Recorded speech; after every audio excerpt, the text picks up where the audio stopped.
Bismillahirrahmanirrahim. Assalamualaikum warahmatullahi wabarakatuh. Alhamdulillah wassalatu wassalam ala Rasulillah Sayyidina Muhammad ibn Abdullah wa ala alihi wa sahbihi wa man wala wala haula wala quwata illa billah. Subhanaka la ilma lana illa ma 'allamtana innaka antal alimul hakim. Rabbi shrah li sadri wa yassir li amri wahlul 'uqdatam min lisani yafqahu qawli bi rahmatika ya arhamar rahimin. Amma ba'd. Yang saya hormati Dirut PT Cipta Nirmala Dr. Tawang Arif Nugroho. Begitu pula yang saya hormati Direktur PT Cipta Nirmala Bapak Heri Wahyudi dan juga Kepala Rumah Sakit Semen Gresik Dr. Hendrawan Wijanarko dan juga Direktur Cipta Nirmala Husada Dr. Asmauna Asrini Tias dan semua para keluarga besar daripada Rumah Sakit Semen Gresik dan juga keluarga besar daripada PT Cipta Nirmala dan semua para hadirin hadirat rahimakumullah. Alhamdulillah, kita bersyukur kepada Allah Subhanahu wa taala yang pada sore hari ini kita semua dikumpulkan oleh Allah Subhanahu wa taala di majelis yang mulia, di acara yang mulia untuk bersama-sama kita beribadah kepada Allah, untuk bersama-sama kita mengkaji syariat-syariat Nabi Muhammad sallallahu alaihi wasallam. Mudah-mudahan dengan barokahnya kita hadir di majelis ilmu, Allah Subhanahu wa taala mengampuni dosa-dosa kita, menutup segala aib-aib kita, hajat kita dikabulkan oleh Allah Subhanahu wa taala dan ilmu kita dijadikan ilmu yang bermanfaat bagi kita, keluarga kita dan saudara-saudara kita. Amin Allahumma amin ya rabbal alamin. Hadirin hadirat rahimakumullah, kajian kita masih dalam tema tentang bahaya orang yang memiliki sifat hasud. Kemarin sudah kita kaji beberapa tentang hadis-hadis, ayat-ayat yang berhubungan dengan bahaya orang yang memiliki sifat hasud. Maka termasuk bahayanya atau termasuk cara mencegah orang daripada memiliki penyakit hasud itu sahabat Nabi yang bernama Abu Darda radhiyallahu taala anhu. Beliau pernah mengatakan, ma aktsara abdun dzikrul mauti illa qalla farahuhu wa qalla hasaduhu. Termasuk cara orang itu menghilangkan sifat hasud yang ada dalam hatinya, yaitu dengan cara memperbanyak ingat kematian. Ya. Ingat kematian itu bukan berarti mati, bukan gitu ya. Mengingat kematian itu bagaimana sih nasib kita ketika kita meninggal dunia? Kira-kira kita sedang apa itu?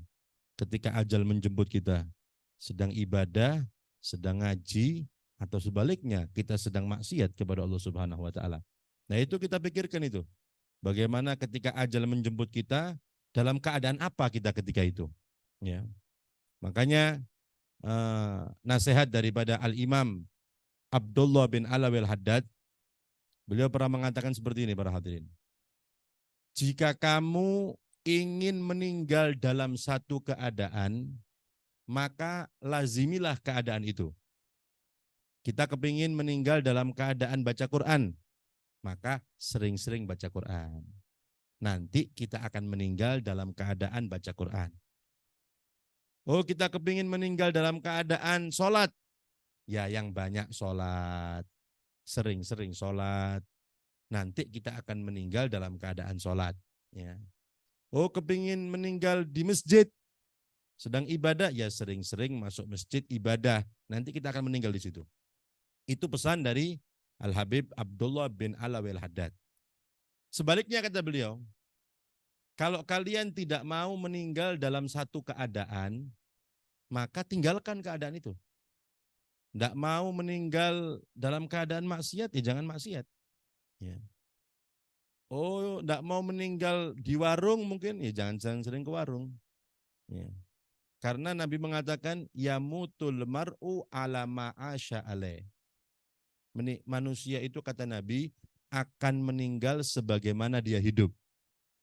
Kalau hidupnya itu ibadah, nanti akan meninggal dalam keadaan ibadah. Itu kata Rasulullah. Kalau hidupnya dalam keadaan maksiat, maka nanti dia meninggal dalam keadaan maksiat. Itu yang disampaikan Rasulullah SAW. Nah, perintah sahabat Abu Darda ini para hadirin, perbanyak cara menghilangkan sifat hasud itu perbanyak untuk mengingat kematian. Nasib kita ketika mati dalam keadaan apa ya? Kemudian kalau sudah meninggal di kuburan kita bagaimana nanti ya? Mendapatkan kenikmatan atau sebaliknya diazab di kuburan nanti. Wal iyadzubillah. Ya. Nah itu maksudnya yang perlu kita pikirkan dalam kematian itu. Bukan meninggal mati-mati, bukan. Dalam keadaan apa kita meninggal dan kemudian setelah meninggal di kuburan bagaimana nasib kita nanti di kuburan. Ya. Termasuk yang mendapatkan kenikmatan di alam kubur atau sebaliknya diazab di kuburan. Ya. Wah ini bahaya para hadirin. Saya teringat hadis Nabi. Nabi itu mengatakan orang-orang yang ada di kuburan itu yang disiksa tadi Pak ya. Itu sampai mengatakan ya Rob arihni walau ilan nar. Ya Allah percepat neraka enggak bobo. Mereka itu mengatakan seperti itu karena enggak kuat siksa kubur. Ya. Jadi orang yang disiksa di kuburan itu kata Nabi mengatakan ya Rob arihni walau ilan nar. Percepat wis enggak usah disiksa di kuburan langsung neraka wae wis. Ya. Mereka enggak tahu kalau neraka 10 bahkan ratusan kali lipat nanti azabnya daripada azab kubur. Cuma mereka mengatakan seperti itu karena enggak kuat menahan azab kubur. Ya. Belum lagi nanti di neraka wal iyadzubillah. Nah, makanya itu yang perlu kita pikirkan para hadirin. Nasib kita ketika meninggal dunia, kemudian setelah di kuburan, apa yang akan kita dapatkan? Kenikmatan atau sebaliknya? Nah, orang kalau sudah memikirkan, sering memikirkan seperti itu, maka kata Abu Darda, maka dia akan sedikit bersenang-senang hidup di dunia. Kalau sering memikirkan itu, maka dia tidak akan punya pikiran untuk senang hidup di dunia. Akan fokusnya nanti senangnya ketika dia meninggal dunia. Wa qalla hasaduhu kata beliau. Dan akan sedikit hasud sama orang. Nggak akan memperdulikan manusia. Kenapa? Karena dia akan fokus dengan kesenangan kehidupannya setelah dia nanti meninggal dunia. Nah itu termasuk resep cara para hadirin supaya kita ini terjauh daripada sifat hasud, yaitu dengan memperbanyak ingat kematian. Ya. Kemudian qala Muawiyah, berkata sahabat Muawiyah, setelah Rasulullah meninggal, maka digantikan sahabat Abu Bakar. Sahabat Abu Bakar meninggal, digantikan sahabat Umar. Kemudian digantikan sahabat Uthman. Kemudian digantikan sahabat Ali. Kemudian digantikan oleh Sayyidina Hasan, anak Sayyidina Ali. Sama Sayyidina Hasan, kepemimpinan itu diberikan oleh sahabat Muawiyah. Tapi dengan syarat-syarat. Ya, karena sering berselisih umat Islam bahkan bunuh-bunuhan. Ya, akhirnya sama Sayyidina Hasan dikasihkan kepemimpinan itu kepada sahabat Muawiyah. Tapi dengan syarat-syarat tertulis waktu itu. Muawiyah ini menjadi pemimpin kurang lebih 20 tahunan. Paling lama ini kalau dibanding yang lainnya. Nah, termasuk termasuk eh, keistimewaan daripada sahabat Muawiyah ini para hadirin. Beliau itu sampai disebut di Mathalul Arab, perumpamaan bagi orang Arab tentang kesabarannya. Jadi orangnya sabar beliau ini. Ya. Bahkan dikatakan orang yang paling sabar di Arab. Di kalangan orang Arab ini kan temperamentnya tinggi Pak ya, ngamuan lah maksudnya gitu ya. Ya mungkin karena cuacanya kan gitu ya. Panas, gunungnya batu semuanya. Ya itu kan juga mempunyai peranan dalam tabiat manusia. Kita sekarang ini musim panas ngamuan kok kan gitu ya. Kalau udan, kalau bikin emosi. Nah, bagaimana mereka yang tinggal emang asli panas gitu kan ya. Dulu lagi enggak ada AC, enggak ada apa kan gitu. Nah, di kalangan orang Arab itu terkenal Muawiyah ini orang yang paling sabar. Sehingga beliau pernah mengatakan, ma ghadibtu ala man aqdiru alaihi wala man la aqdiru alaihi. Aku ini tidak pernah marah dengan orang yang aku bisa marah dengan dia dan orang yang tidak aku bisa marah kepadanya. Tidak pernah marah orang Muawiyah ini. Sehingga pernah suatu ketika beliau ini mungkin dihina sama orang ya, ini padahal ini pemimpin ini ya. Berkuasa 20 tahun lebih ini ya. Dihina, tidak marah. Justru dipanggil orang yang menghina. Panggil sini. Panggil ke istananya. Ketika sampai, apa yang kamu inginkan, kata Muawiyah. Sama orang yang ini, saya kepingin kamu mengawinkan saya dengan ibumu. Loh, kurang ajar kan ini maksudnya. Nah, kenapa? Iya, karena ibumu punya bokongnya besar soalnya. Loh, ini raja loh ini ya. Iya, soalnya ibumu bokongnya besar. Loh, ini kalau yang lainnya harus dibunuh, Pak, kurang ajar ini ya. Apa katanya Muawiyah? Dibalas apa? Makanya bapak saya senang sama ibu saya karena itu. Karena bokongnya gede ibu gue jadi. Enggak marah subhanallah. Padahal dia pemimpin waktu itu ya. Ya. Menggantikan sahabat Hasan, Sayyidina Hasan. Menguasai Arab dan sekelilingnya, Eropa dan sekelilingnya. Cuma ada orang seperti itu enggak marah. Justru tambah ditanggapi. Iya. Ya itu sebabnya. Makanya bapak saya senang sama ibu saya. Ya. Akhirnya dipanggil mungkin pelajuritnya, kasih uang dia 1.000 dinar emas supaya dia bisa beli budak perempuan, kasih uang. Loh, enggak marah berarti. Itu Muawiyah ya. Nah, beliau pernah mengatakan seperti ini tentang hasud.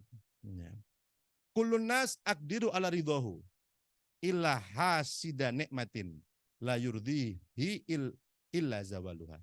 Semua orang saya bisa bikin dia ridho. Ya. Semua orang saya bisa bikin dia senang sama saya. Kecuali satu, orang yang hasud.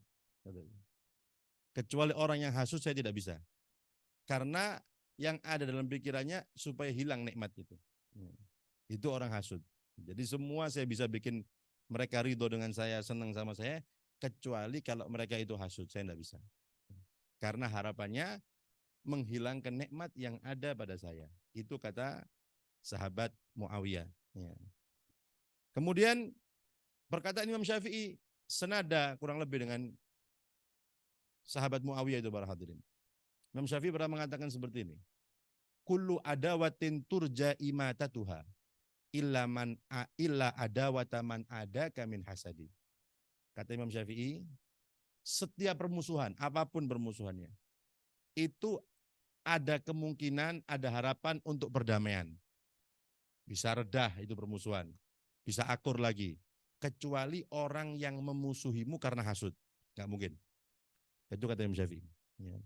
Setiap permusuhan, perselisihan, itu bisa tenang, bisa damai, bisa akur lagi. Kecuali kalau orang yang memusuhimu karena hasud, terus tidak ada harapan. Nggak mungkin sudah.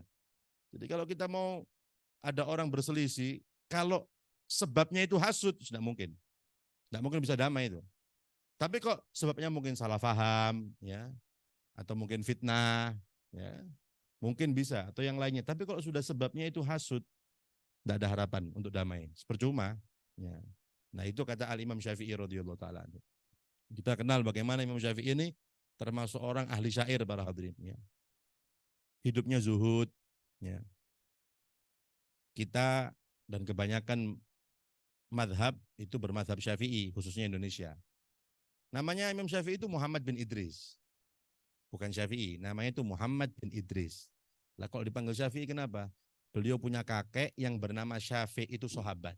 Jadi tabarukan, mengambil barokah nama kakeknya yang sahabat, makanya beliau senang dipanggil Syafi'i. Karena kakeknya itu namanya Syafi' dan itu sahabat. Jadi beliau senang dipanggil itu karena bangga punya kakek sahabat itu. Tapi aslinya namanya Muhammad bin Idris. Namanya Muhammad bin Idris. Nah, beliau mengatakan seperti itu karena termasuk banyak orang yang hasud di zaman beliau dengan beliau.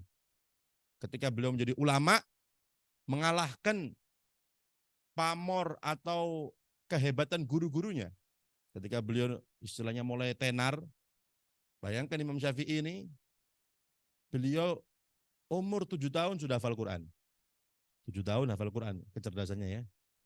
Kita ini berapa puluh tahun juz amma gak hafal kan gitu ya. Ini 7 tahun sudah hafal Quran. Umur 10 tahun sudah hafal ribuan syairnya orang Arab. Padahal beliau orang Arab loh. Beliau sendiri itu orang Arab. Tapi menghafalkan syair-syair orang Arab tujuannya apa? Untuk memahami Al-Quran dan hadis. Karena Al-Quran itu bahasa Arab, hadis bahasa Arab, maka harus meneliti betul-betul faham tentang bahasanya orang Arab. Itu Imam Syafi'i. Beliau sendiri orang Arab, tapi masih menghafalkan syair-syair orang Arab. Ribuan syair. Ya. Tujuannya itu tadi, untuk supaya memahami Al-Quran dan hadis. Itu mulai kecil seperti itu Imam Syafi'i. Ya. Belum hafal-hafal yang lainnya, terkenal kecerdasannya. Makanya dulu ketika beliau itu datang kepada gurunya, Imam Malik. Imam Malik itu punya mazhab Maliki. Beliau mazhabnya Syafi'i. Punya mazhab sendiri muridnya. Gurunya Imam Malik punya mazhab Maliki. Jadi Imam Syafi'i itu muridnya Imam Malik, mazhab Syafi'i muridnya mazhab Maliki, istilahnya gitu. Ketika belajar pertama kali ketemu dengan Imam Malik, Imam Syafi'i itu mendengarkan ucapannya Malik, nulisnya pakai ludah ini. Jadi Imam Malik ngomong, ditulis pakai. Lama-lama Imam Malik merasa heran, ini anak kecil nih ada apa main ludah ini? Masih kecil dulu. Ya. Akhirnya, anak, saya lihat kamu ini main-main ludah dari tadi. Kata Imam Syafi'i masih kecil, oh saya tidak main ludah, saya nulis ucapanmu. Kalau kamu tidak percaya saya sebutkan. Ayo coba sebutkan. Ketika itu Imam Malik menyebutkan beberapa hadis, disebutkan dengan penjelasannya. Oh berarti ini anak cerdas ini. Ya. Jadi nulis cuma gini dok, hafal dia. Sehingga ketika selesai pengajian dipanggil lagi, saya mau mengajari kamu privat khusus. Karena saya melihat kamu ini calon-calon jadi orang besar. Karena kecerdasannya. Kitab apa kata Imam Syafi'i? Kitab Muwatta, itu karangan Imam Malik, dan di mazhab Malik termasuk kitab rujukan itu. Ya. Sama Imam Syafi'i, boleh saya pinjam kitabnya? Boleh. Keesokan harinya dikembalikan. Kata Imam Malik, kamu baca aja. Oh enggak, saya sudah hafal. 1 hari. Ya. 1 hari sudah hafal kitab Imam Malik itu. Ya muridnya kayak gitu para hadirin, ya berapa kali pertemuan hatam. Jadi ulama cepat kalau gitu. Ya. Nah pernah suatu ketika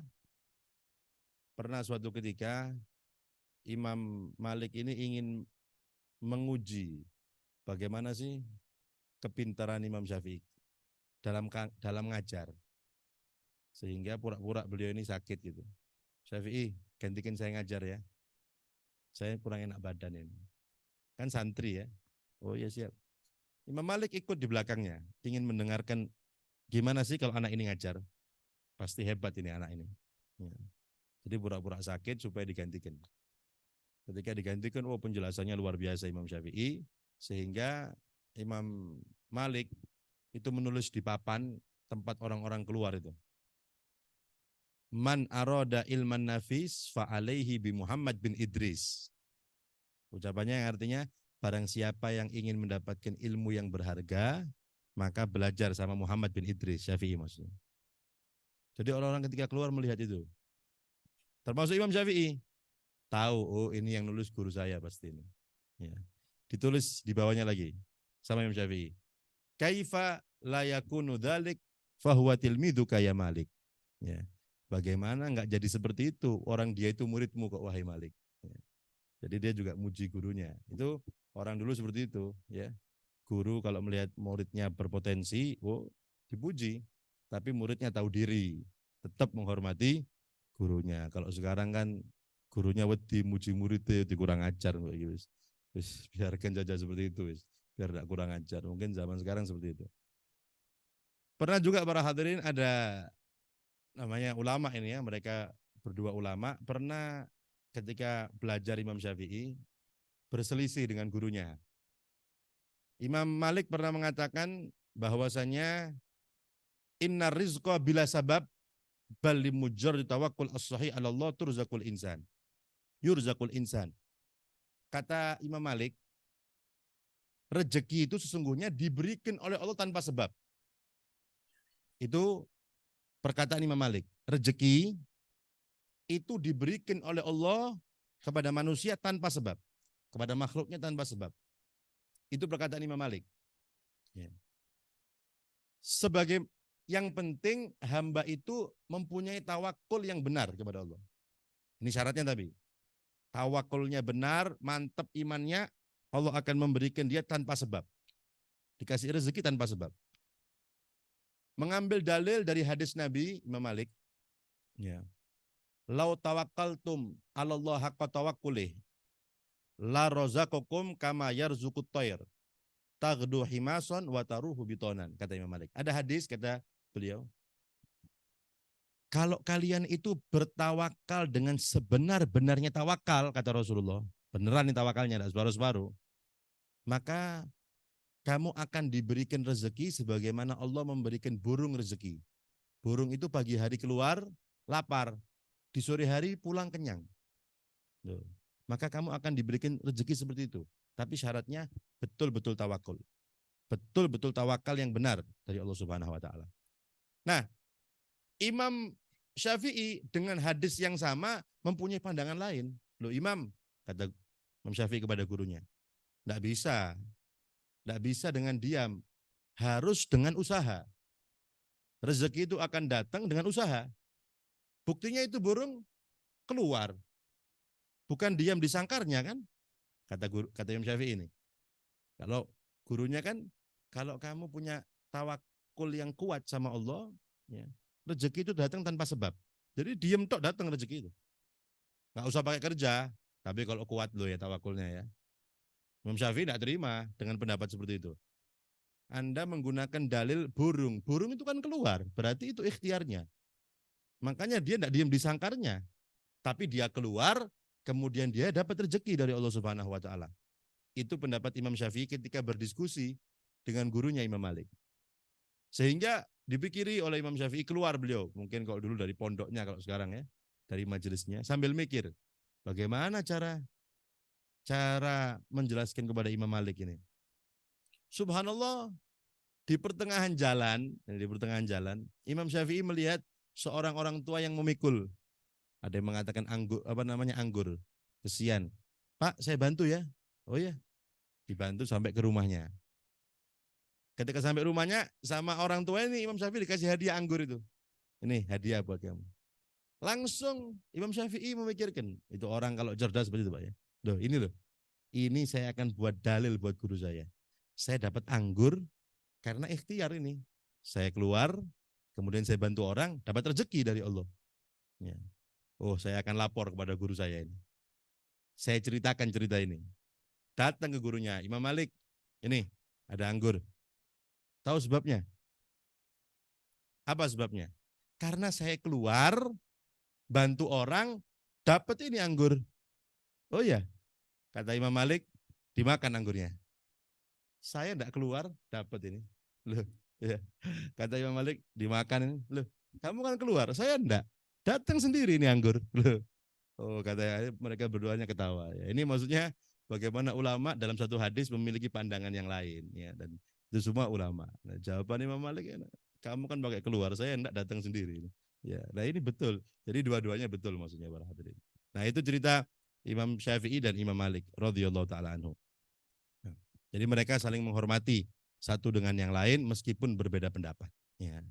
Sehingga Imam Malik punya mazhab sendiri, Imam Syafi'i juga mempunyai mazhab sendiri. Dan dua-duanya, dan bahkan mazhab yang lain, ada Abu Hanifah, Ahmad bin Hambal, ini mazhab yang diakui oleh para ulama, yang kita boleh milih dengan siapapun daripada empat mazhab ini. Cuma kebanyakan, bahkan di dunia paling banyak, itu bermazhab Syafi'i.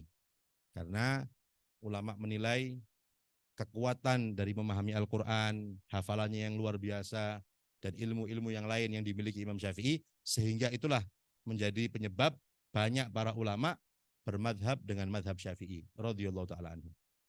Dan itu tak lepas para hadirin, Imam Syafi'i seperti itu tuh, kalau kita mau tahu apa sebabnya, itu didikan ibunya. Imam Syafi'i itu didikan ibunya loh. Ya. Beliau mulai kecil tuh yatim. Ya. Jadi hidup dengan ibunya. Mulai kecil ibunya itu mendidik beliau tidak cinta dunia. mengingatkan, awas nak, jangan cinta dunia, ya. Dunia itu bahaya. Cari keridhaan Allah. Sehingga ketika Imam Syafi'i itu mau belajar, para hadirin, Syafi'i, Muhammad, kamu ingin belajar kan? Sudah, kamu belajar kemanapun, cari ilmu yang banyak, ya. Nggak usah harap-harap pulang ke sini, wes. Kita nanti kalau nggak ketemu di dunia, kita ketemu di akhirat nanti. Itu ibunya. Yang penting kamu jadi orang yang benar. Cari ilmu yang banyak. Nggak usah kepingin pulang-pulang. Nanti kalau nggak ketemu di dunia, ketemu di akhirat. Tuh, ibunya seperti itu, para hadirin. Sehingga Imam Syafi'i belajar tahunan dari guru satu guru ke guru yang lain. Sampai beliau itu punya santri ulama juga. Kebetulan ulama santrinya Imam Syafi'i ini muridnya ngajar di tempat desanya beliau ini, yang ibunya tinggal di situ. Setiap ustadz ini mungkin menjelaskan, oh kata guru saya Syafi'i, kata guru saya Syafi'i. Termasuk yang hadir ini ibunya penasaran. Yang sampean sebut itu guru saya Syafi'i itu siapa sih? Oh itu guru saya Muhammad bin Idris, udah disebutkan. Oh itu anak saya itu. Kalau kamu ketemu anak saya, ya, kalau dia mau pulang enggak apa, suruh pulang. Oh, berarti sudah ulama berarti. Sudah belajar ilmu agama. Imam Syafi'i mau pulang takut sama gurunya, sama ibunya. Nah, ketika pulang para hadirin, karena gurunya senang dengan beliau Imam Syafi'i, dikasih harta banyak. Oh, dikasih kuda banyak, dikasih harta yang banyak. Ya. Sehingga ketika pulang ke ibunya, beliau pakai baju yang bagus, hartanya banyak, oleh-oleh nih. Ya. Ketika masuk, Assalamualaikum, Waalaikumsalam. Ibunya lihat, loh, kok anak saya kaya gini? Siapa kamu? Kata ibunya. Loh, anakmu Bu, Muhammad. Oh bukan, saya tidak punya anak kaya seperti kamu. Anak saya miskin, tidak punya apa-apa. Oh, Imam Syafi'i ngerti akhirnya. Keluar rumah, dilepas baju yang mahal itu, hartanya dibagi-bagikan depan rumahnya. Masuk lagi sekarang. Assalamualaikum, Waalaikumsalam. Nah, sekarang kamu anakku. Tadi bukan. Ya. Saya tidak punya anak orang kaya. Anak saya orangnya biasa. Loh, itu ibunya Imam Syafi'i. Makanya jangan heran punya anak seperti itu, Pak. Ya. Kalau zaman sekarang kan gak oleh-oleh ya, kan gitu ya. Opo ibumu itu loh oleh-oleh ono, perhatikan. Wah, mungkin gitu mungkin ya. Ulang tahun gak ada apa-apa. Wah, mungkin kalau zaman sekarang seperti itu. Nah kalau ibunya Imam Syafi'i seperti itu mendidiknya. Makanya tidak heran punya anak menjadi orang yang soleh, menjadi ulama besar, ya, ilmunya manfaat di mana, sebab didikan ibunya. Padahal ayahnya meninggal beliau masih kecil waktu itu. Ya. Jadi ibunya yang memberikan pendidikan yang baik. Jadi tanda orang tua itu hebat ketika memiliki anak-anak yang hebat. Itu tandanya sudah. Ya. Kalau kita kepingin tahu orang tua yang hebat ketika mereka memiliki anak-anak hebat, itu hasil didikannya. Nah, begitu pula Imam Syafi'i radhiyallahu taala anhu. Nah, itu para hadirin, beliau juga seperti itu. Beliau itu mendapatkan hasutan di mana-mana karena mengalahkan pamor gurunya. Sehingga banyak yang dulunya ikut Imam Malik, ikut mazhab Syafi'i. Ketika Imam Syafi'i mempunyai mazhab sendiri, banyak yang dulunya ikut mazhab Imam Malik, ikut ke mazhab Syafi'i. Yang dulunya mazhabnya Abu Hanifah, kesedot ikut mazhab Imam Syafi'i. Nah, sehingga ada yang menghasut, ada bikin hadis-hadis palsu, ya. Man, ya, sayati zamanun rajulun asyaru min iblis, ismu Muhammad bin Idris, bikin hadis-hadis yang palsu. Nanti akan datang suatu masa ada seseorang yang lebih jelek daripada iblis, namanya Muhammad bin Idris, maksudnya beliau. Sampai seperti itu persaingannya itu, ya. Hasutan-hasutan kepada Imam Syafi'i seperti itu. Sampai beliau pun pernah dipenjara karena dihasut, ya. Dipenjara, dirantai pernah itu, ya. Dipenjara, diarak dengan dirantai pernah. Kenapa? Karena hasut. Ketika sudah datang siapa namanya khalifah ketika itu, Harun Rasyid, beliau di zaman Harun Rasyid, ya. Diberi penjelasan, oh ternyata ini ditipu, cuma hasut, dibebaskan oleh Imam Syafi'i.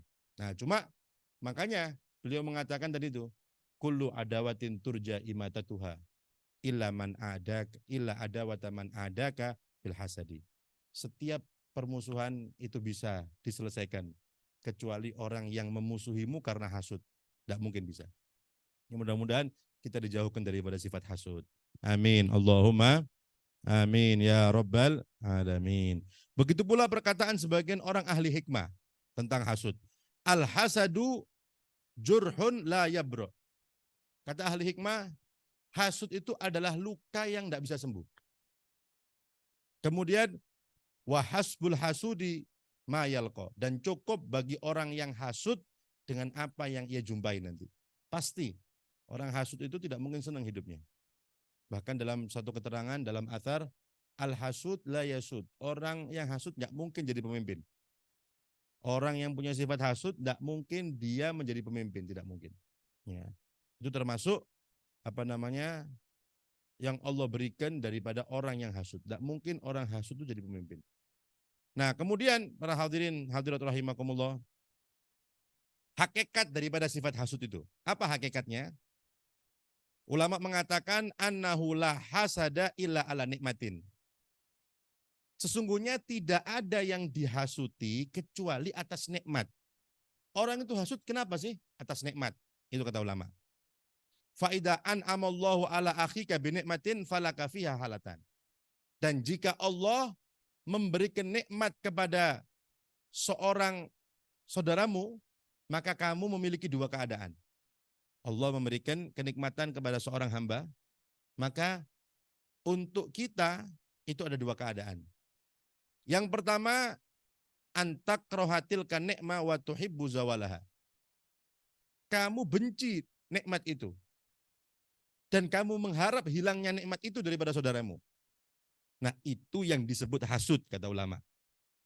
Jadi ketika saudara kita punya nikmat ya, mungkin dikasih jabatan naik jabatannya. Mungkin dikasih harta, mungkin punya rumah yang baru, mungkin mobil baru, apapun lah pokoknya. Ya. Kemudian kamu benci dengan nikmat itu dan kamu mengharap hilangnya, mudah-mudahan gak suwe itu.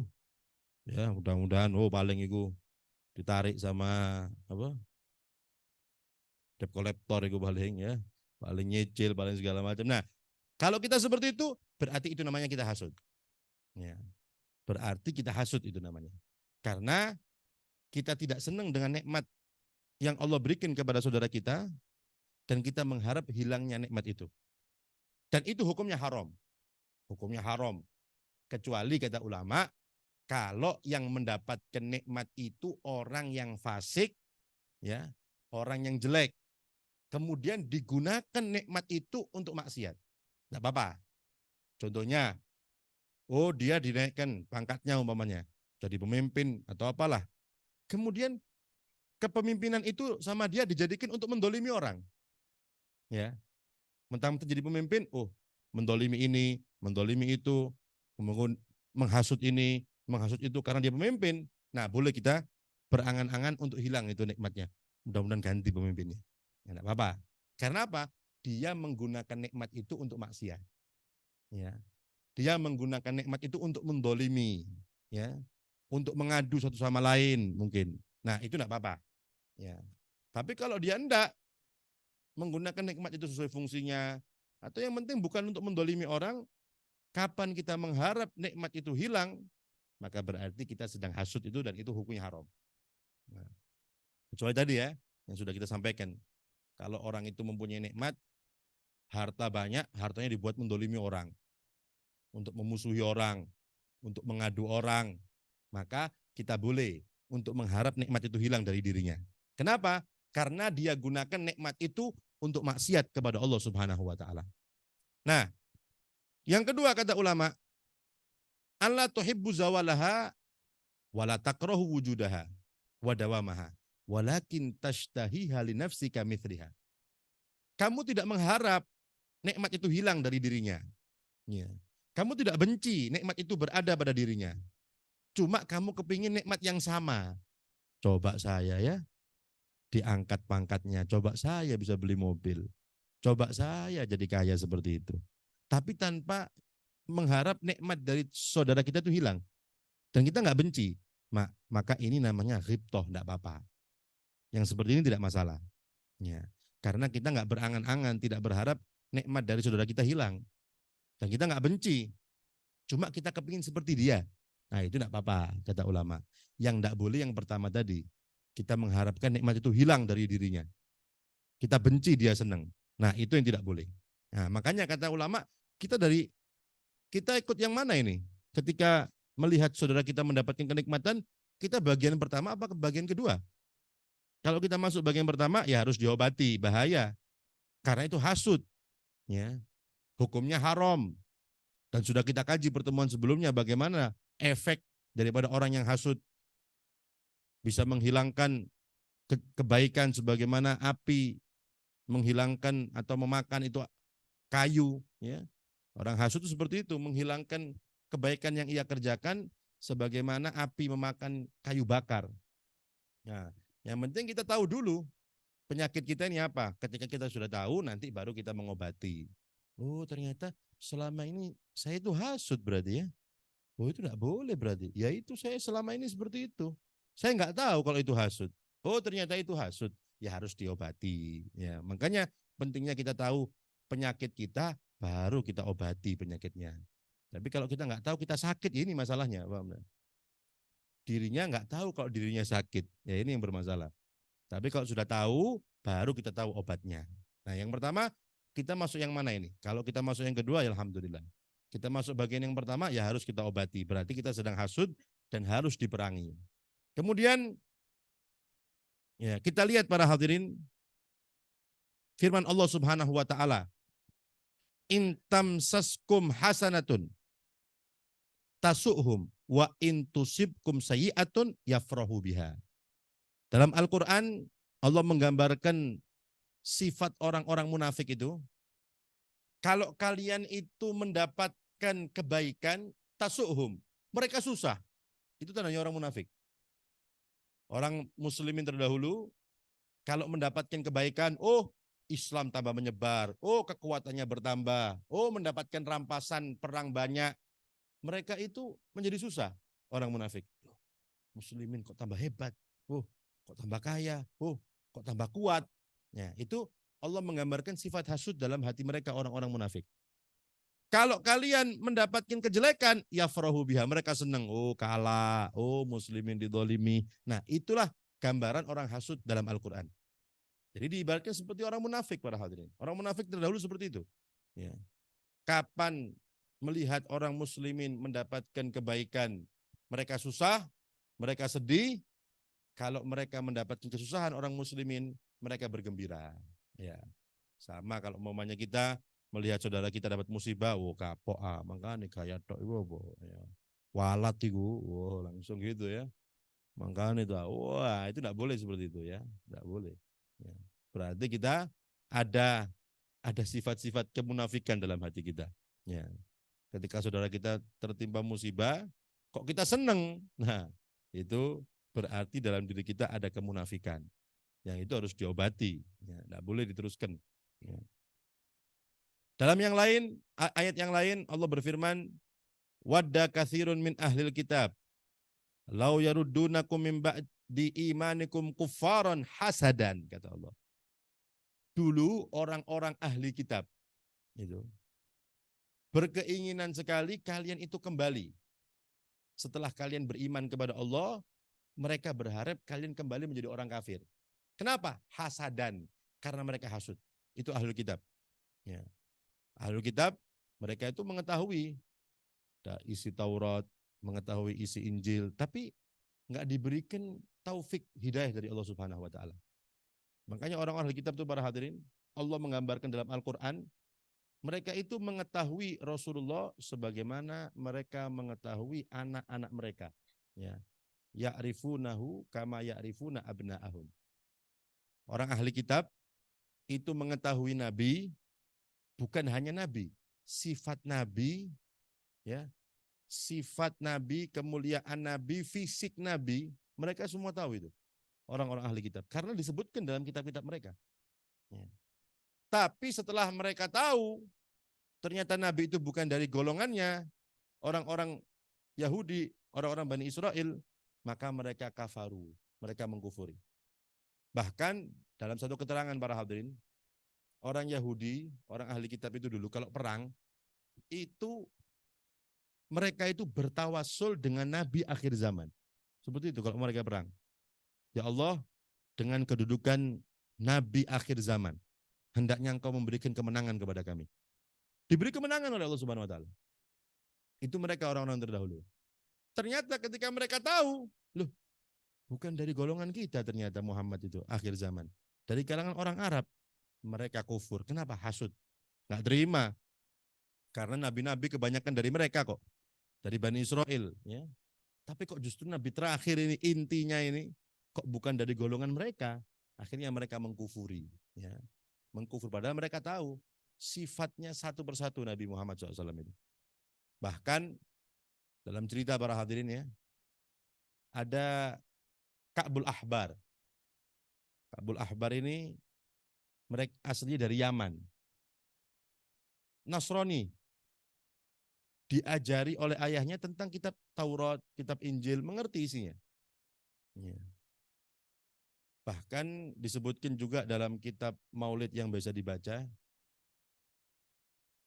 qala Ka'bul Ahbar, berkata Ka'bul Ahbar, Allamani abi Taura illa sifran wahida kana yakhtimuhu wa yadkhiluhu sunduk. Kata beliau dulu ayahku itu mengajari saya kitab Taurat. Setiap mengajari saya Taurat ada satu lembar yang diloncati. Nggak diajarkan sama saya. Bahkan kemudian diambil, dimasukkan kotak. Supaya nggak tahu itu isinya apa. Satu lembar itu. Ya. Kata beliau, ketika abah saya meninggal, saya buka kotak itu. Penasaran saya. Setiap mengajari saya Taurat mesti dilewati. Bahkan disimpan itu supaya saya nggak tahu. Ketika saya buka, kata Ka'bul Ahbar, ternyata di dalamnya itu ada sifat-sifat Nabi akhir zaman. Mauliduhu bi Mekah, tempat kelahirannya di Mekah. Wa hijratuhu bi Madinah, hijrahnya di Madinah. Wa sultanuhu bi Syam, kekuasaannya sampai negeri Syam. Ya. Bahkan sifat-sifat yang lain, model rambut Nabi, semua ada di situ. Itu kata Ka'bul Ahbar. Makanya akhirnya Ka'bul Ahbar ini masuk Islam di zaman sahabat Abu Bakar. Masuk Islamnya. Datang ke Madinah di zaman sahabat Umar. Ya. Sayyidina Umar sering sekali, ayo Ka'bul Ahbar, beritahukan kepada kami tentang sifat-sifat Nabi, kemuliaan Nabi sebelum beliau dilahirkan. Sayyidina Umar sering tanya itu. Nanti disebutkan, disebutkan dalam Taurat tentang Nabi seperti ini. Disebutkan seperti ini. Itu cerita Ka'bul Ahbar tentang Rasulullah SAW sebelum Rasul SAW itu diutus. Beliau sudah tahu. Kenapa? Dari kitab-kitab yang beliau kaji. Nah, orang-orang kafir itu, ahlul kitab mengetahui seperti itu para hadirin. Terperinci tentang sifat-sifat Rasulullah SAW. Bahkan bentuk rambutnya, kulitnya, sifatnya, semuanya tahu. Itu yang mereka ketahui dari Rasulullah SAW. Ya. Bahkan raja-raja Romawi pun dia juga tahu tentang sifat Nabi, tapi mereka tidak menyangka kalau ternyata itu dari orang Arab itu saja. Sifatnya tahu, tapi ternyata dari kalangan orang Arab, bukan dari kalangan mereka. Ya. Makanya dalam hadis tentang Nabi ketika mengutus utusan kepada Raja Romawi, Heraklius, ya. Hadis panjang masalah itu. Ketika Heraklius tanya, bagaimana sih nabimu itu ya apa? Tanya sama sahabat. Orang kaya apa orang miskin? Oh, orang miskin. Pengikutnya banyak orang kaya apa orang miskin? Banyak orang miskin. Raja, keturunan raja bukan? Oh, bukan. Oh, itu Heraklius tanya tentang sifat-sifat Nabi. Sehingga akhirnya dia mengatakan itu adalah sifat Nabi seperti itu memang.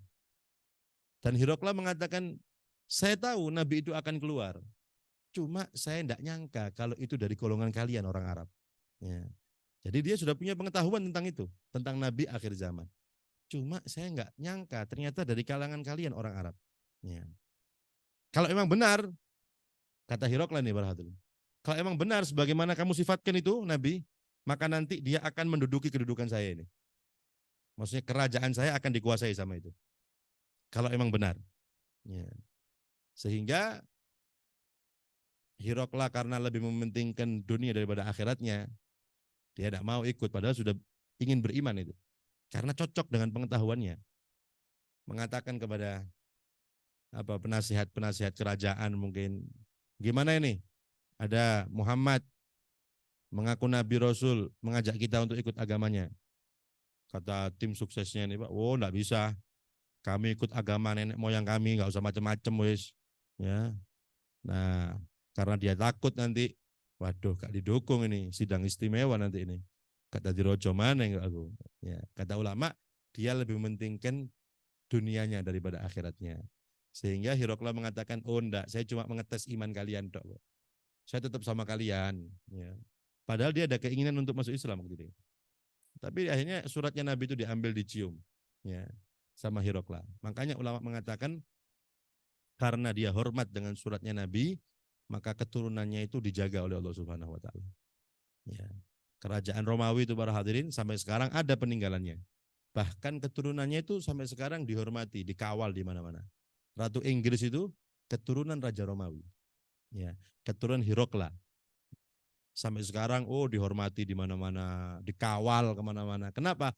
Kakeknya dulu hormat dengan suratnya Nabi Muhammad SAW. Itu kata ulama. Ya, lo bayangkan itu orang tidak beriman loh, tapi hormat sama Nabi tetap dapat keistimewaan. Lo bagaimana kalau kita ini berhadirin? Ya? Bagaimana kalau kita umatnya hormat sama Nabi, mengikuti Nabi, memuliakan Nabi Muhammad Sallallahu Alaihi Wasallam. Mudah-mudahan kita termasuk umat Nabi yang memuliakan, mengagungkan Nabi Muhammad SAW. Amin. Allahumma amin ya Rabbal alamin. Nah itu Raja Romawi Hirokla.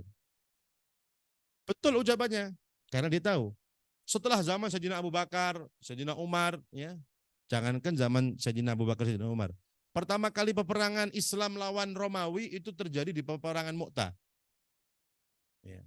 Muslimin berhadapan dengan dengan pasukan Romawi. Ketika itu umat Islam kurang lebih 3.000 para hadirin. 3.000. Musuhnya 200.000. Ya. Kita bisa bayangkan 3.000 lawan 200.000.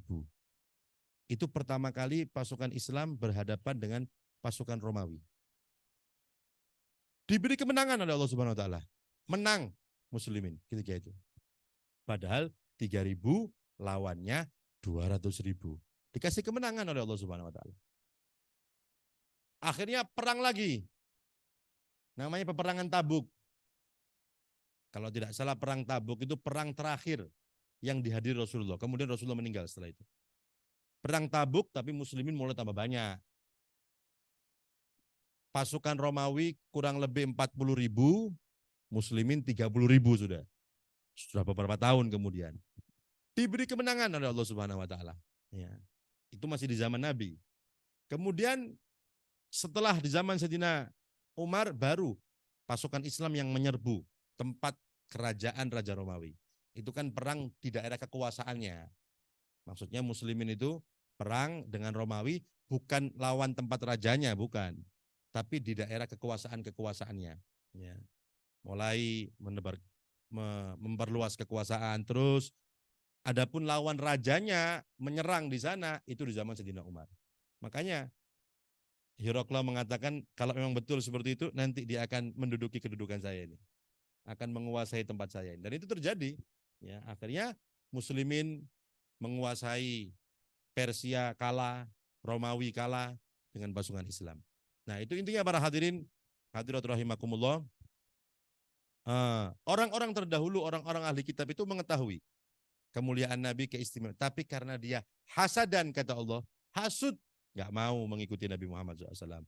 Akhirnya memerangi Rasulullah SAW. Makanya wadda katsirun min ahli kitab lau yaruddunakum min ba'di imanihim kuffaran hasada.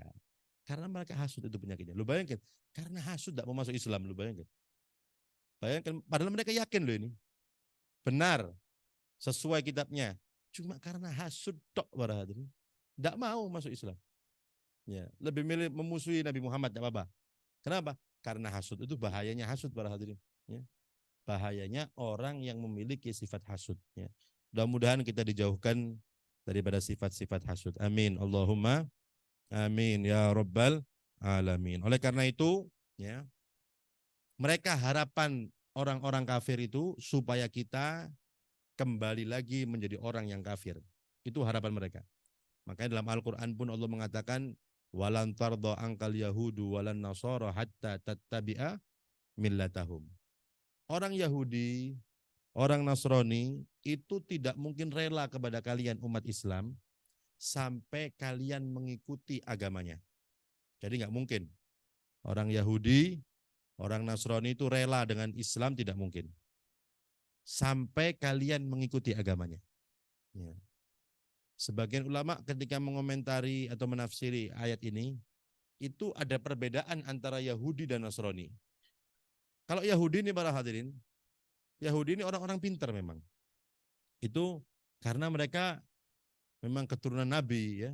Banyak Nabi itu ribuan dari mereka. Jumlah Nabi itu 124.000. Jumlah Nabi ya. 124.000. Ada yang mengatakan 204.000. Tapi kebanyakan ulama mengatakan jumlah Nabi 124.000. Jumlah Rasul 313. Itu jumlah Rasul. Loh katanya 25. Itu pelajaran TBK para hadirin. Ya. Anak-anak sekolah itu TBK. Itu maksudnya yang wajib diketahui. Yang harus diketahui dihafalkan 25. Cuma sebenarnya jumlah Nabi 124.000.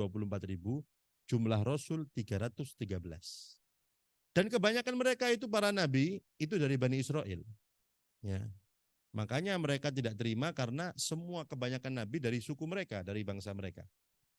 Nah, orang-orang Yahudi ini, orang-orang Yahudi memang diberikan kelebihan oleh Allah Subhanahu wa taala sehingga banyak dari mereka itu orang-orang intelektual, orang-orang cerdas, orang-orang Yahudi.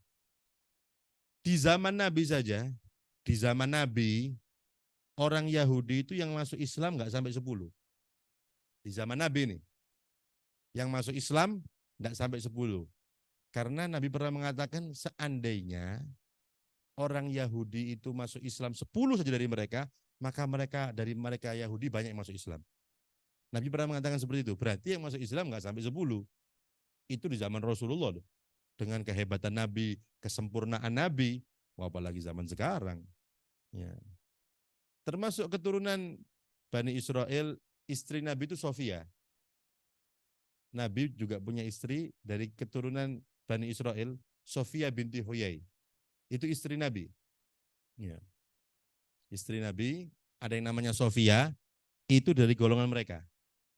Sehingga, ya, kalau biasa ya, mungkin istri-istri yang lain itu, kalau mungkin ngilokno mungkin ya, Sofia, kamu itu Yahudi, kamu itu kan gitu ya. Sehingga beliau lapor sama Rasulullah. Ya Rasulullah itu loh, saya dilokno anak Yahudi loh. Ya, ya apa Nabi? Kata Nabi, kamu balas saja. Ya apa balasnya? Bilang, saya punya suami Nabi dan Rasul. Kakek saya Nabi dan Rasul. Kakekmu ono sing Nabi Rasul dah. Ya. Karena Siti Sofia itu keturunan Nabi Harun alaihissalam. Nabi Musa tidak punya keturunan. Nabi Musa tidak memiliki keturunan. Yang punya keturunan Harun, Nabi Harun. Makanya sama Nabi Sofia diajari seperti itu. Ngomong, kamu balas. Saya punya suami Nabi Rasul. Kakek saya Nabi Rasul. Kakekmu ada yang Nabi dah. Nah itu cara Nabi mengajari Siti Sofia. Nah jadi dari istri Rasul juga ada yang dari Bani Israel daripada keturunan Yahudi yaitu Sofia. Siti Sofia. Pernah suatu ketika para hadirin, Siti Sofia itu Rasulullah di masjid, kemudian mungkin dijemput sama Siti Sofia. Ketika keluar dari masjid, berdua malam-malam ketika itu, Nabi dengan Siti Sofia, kan pakai cadar ya. Ada 2 orang laki-laki sahabat, ketika melihat Nabi dengan istrinya, langsung cepat-cepat malu gitu maksudnya. Nabi sama istrinya. Maka kata Rasulullah, ala rislikuma, wahai sahabat, nggak usah cepat-cepat. Ya. Ini perempuan ini Sofia, istri saya ini, bukan orang lain kata Rasulullah. Ya. Ini Sofia ini istri saya kata Rasulullah. Maka sahabat mengatakan, ya Rasulullah, kami tidak mungkin berprasangka jelek sama jenengan. Ya. Jangan dikira kami sama perempuan lain jenengan enggak. Ya. Jadi Rasulullah menegaskan ini Sofia, istri saya ini, bukan orang lain. Sahabat ketika Nabi klarifikasi seperti itu, mengatakan, "Dok, kami tidak pernah suudzon sama jenengan. Kami tidak pernah berprasangka jelek sama jenengan ya Rasulullah." Apa katanya Rasulullah? Ya, tapi kalian jangan merasa aman atas godaan setan, ya, atas bisikan-bisikan setan. Makanya Rasul memantapkan ini Sofia, supaya kalau ada setan yang mengaruhi, oh enggak, Rasul sama siapa tadi ya?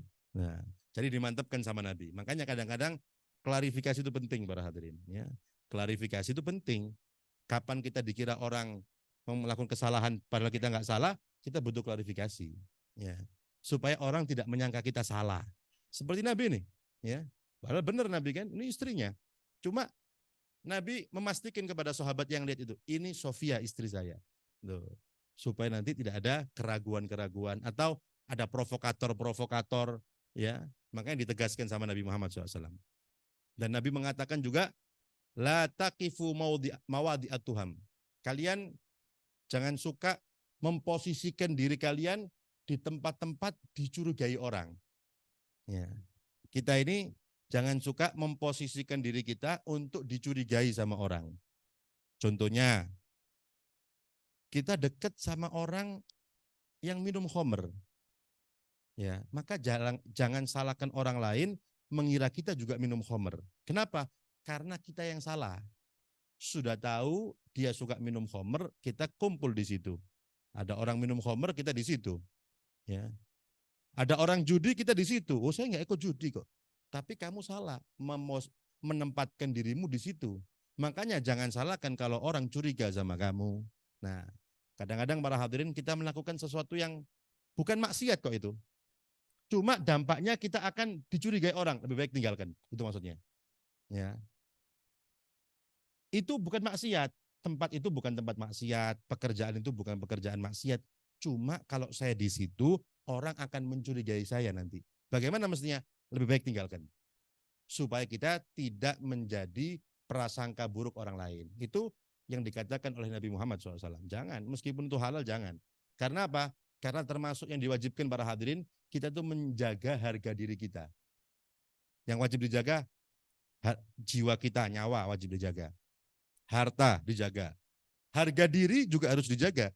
Maka termasuk menjaga harga diri itu seperti itu kata ulama.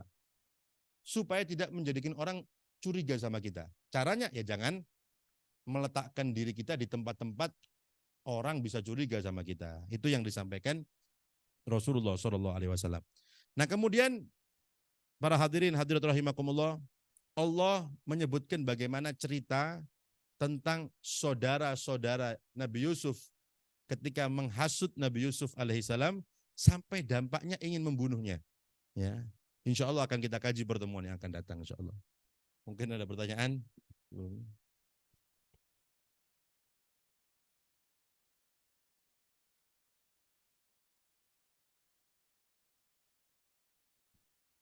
Baik, silakan Bapak Ibu, ada yang ingin tanyakan?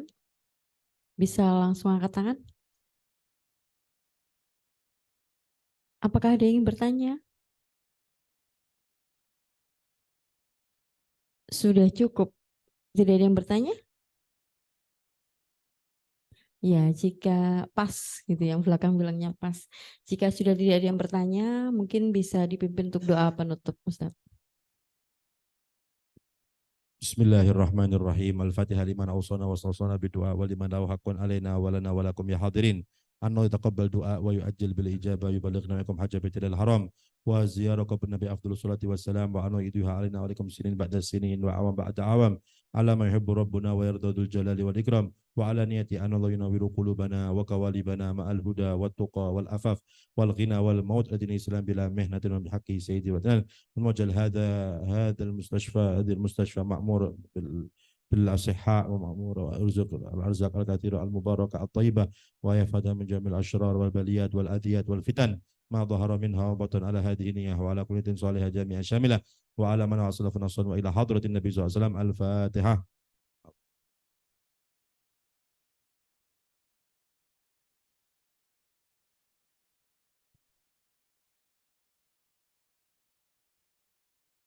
Baik, terima kasih kami sampaikan kepada Ustaz Habib dan Bapak Ibu. Demikian serangkaian acara Nafsul Mutmainnah sudah kita ikuti bersama dengan baik dan lancar. Kami mohon maaf jika ada hal yang kurang berkenan. Terima kasih. Akhir kata wabillahi taufiq wal hidayah. Wassalamualaikum warahmatullahi wabarakatuh.